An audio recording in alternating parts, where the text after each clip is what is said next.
Excuse me, sir. You dropped your pocket. Minus 50 social credit points. Ah, crap.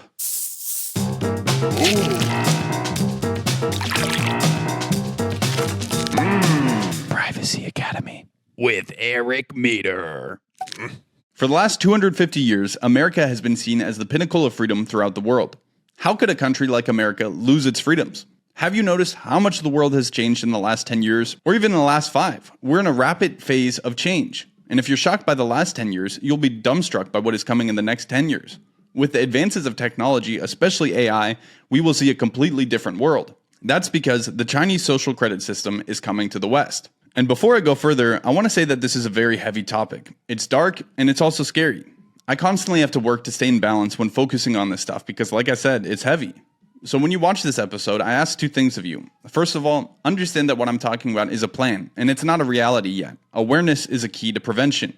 And 2, do not be afraid. Out of all tools employed by power seekers, fear is the strongest. Fear makes you hopeless, fear makes you surrender your power, and give up. To stop this from happening, be strong, be aware, and love liberty. In the last 5 years, we've seen some of the most brazen attacks on freedom in recent history. In 2020, countries all over the world went on lockdown, forced people to get vaccinated or else they would lose their jobs, and even set up vaccine passports to prevent people from traveling. In 2022, we saw Justin Trudeau illegally freeze bank accounts of peaceful protesters. Tyrant Trudeau played his hand too soon and showed the world what power seekers plan to use central bank digital currencies for. And in 2024, England began arresting people for tweets on social media. They arrested people for hate speech, or in other words, anything that the government deems was not okay to talk about. Freedom of speech has been eviscerated in the UK. Not only are they arresting people for tweets, but they're bragging about it online. And while this might seem crazy, this is just the tip of the iceberg and a slight glimpse into the world of social credit systems. So, what is the Chinese social credit system? The Chinese social credit system is in place right now in China. It's not a theory, it's not fantasy, it's in place right now. It's a system of total surveillance combined with very sophisticated artificial intelligence that monitors everything that people do. It rewards people for doing things that the government wants them to do, and it punishes people for doing things that the government doesn't want them to do. Some people might think this is a good system. Good people are rewarded and bad people are punished, but that's not how it works. Good people and bad people are defined by the government. It's not about rewarding people who help old ladies cross the street. It's about destroying opposition or any propaganda against them. And more than that, with this system, the Chinese government is able to control everyone and make them do exactly what they want them to do. And when I talk to people about privacy, I hear people say, "Oh, I'm not a criminal. What do I have to worry about?" Well, that's easy to say in the most free time in modern history. That is a statement of naivety. Criminal is a term that's defined by the ruling party. The term criminal today is different than the term in Nazi Germany or Soviet Russia or Communist China. Your definition of criminal is not the same as a power-hungry tyrant's definition of criminal. A social credit system is technological slavery.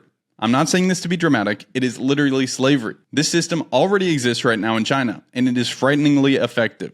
They're not afraid to admit that they're using it and that they want to shape and mold the Chinese people to be the perfect tool for the Chinese government. Chinese people are learning that there will be no dissent. There will be no challenging the power of the Chinese Communist Party because the Chinese government wields the most powerful social control mechanism ever created. So powerful that the political and financial leaders in the West see the level of control that the Chinese have over their people and want that same amount of control. The elite want to enslave us. And at the heart of any social credit system is surveillance. And I mean total surveillance at a level that has never been possible without modern technology. In China, they have cameras everywhere. They have over 200 million cameras, and this number is growing every day. And these cameras aren't just dumb cameras. They are so smart that they collect facial recognition and body movement recognition of everyone.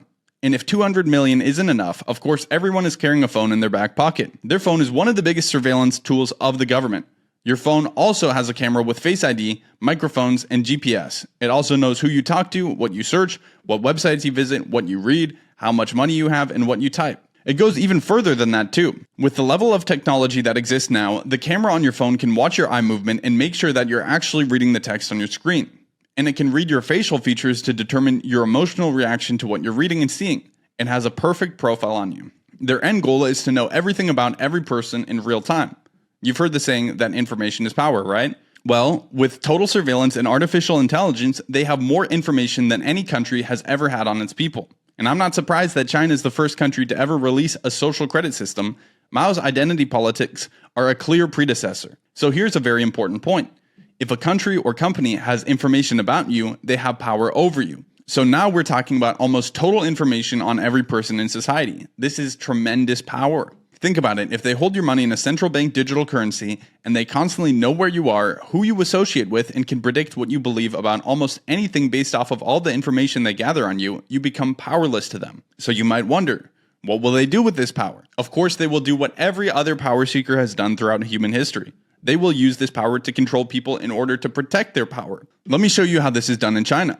In China, you receive a social credit score, and everything you do affects this score. You get rewarded for living your life in a way that the government wants you to live, and you get penalized if you go against their wishes. On a basic level, it's just like our financial credit score in the US, and soon a carbon score. If you get a loan and do a good job of paying off the loan, you get a high score. If you miss your payments, you get a lower score. If you default on a loan or go bankrupt, you get a big hit to your score. This all sounds familiar, right? But the Chinese social credit system goes far beyond just tracking finances. For example, if you watch the news from state media, you will get rewarded. Or if you drive responsibly, you'll be rewarded. Or maybe you speak highly of the government on social media. Or maybe you donate to colleges. Or maybe you report one of your neighbors who's acting poorly. All of those things would gain points towards your credit score. So how do you get rewarded if you have a high social credit score in China? Well, they have all kinds of rewards for you. Maybe you'll be able to go to the front of the line at stores. Or plane and train tickets are cheaper.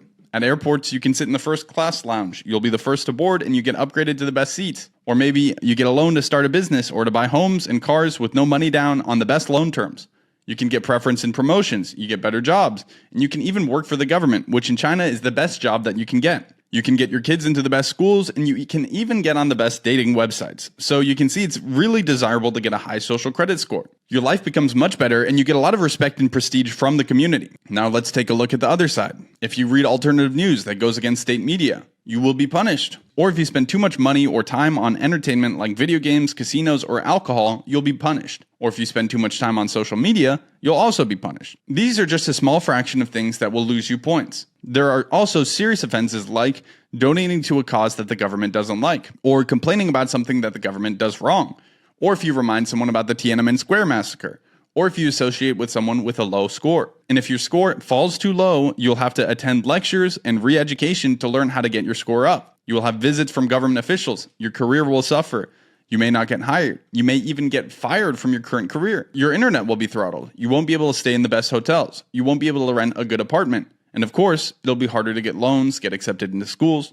And don't forget, your ability to leave is taken from you as well. First, they take away planes, then trains, and then cars, all the way down to a house arrest. In 2019, 23 million people were banned from flying in China due to their low social credit score. This is because those people were blacklisted, which means that their score was so low that they're severely punished. And when someone has that low of a score, their children and loved ones are punished as well. Remember, this is all about control, and the power seekers are power-crazy psychopaths that have no empathy. So let's say your friend is blacklisted and you want to call him on the phone. Before the phone connects, you'll get a message that says something like, "Be aware, the person that you're calling has been blacklisted. If you continue this call, you will receive marks against you.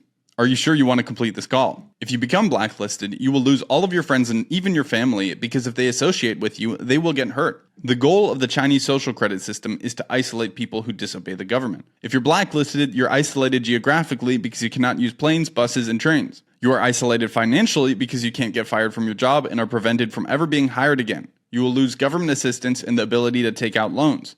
And with a CBDC in place, your entire net worth can be easily deleted or seized with the click of a button. And finally, you'll be isolated socially. No one will want to talk to you, you will be deemed untrustworthy, and if people associate with you, they'll be punished, like I just said. It's like you're a contagious leper. There's no way that this will ever happen to the West. It's hard to believe, I know. In the West, we value individuality, freedom, and sovereignty. The rulers of the West would never be able to enforce such blatant slavery to us, right? Well, the pieces are in place, and it's happening right now. And it can only work one way: through deceit. It's coming in the name of greater good arguments. The globalists understand that we're loving and accepting people, and they're trying to take advantage of that. We need to stand up for privacy. We need to stand up for liberty. It's our duty to take back our privacy and liberty. We cannot rely on any outside political savior, government, or company that will do this for us. We have to educate ourselves and reclaim what's rightfully ours, our God-given right of privacy. Thank you.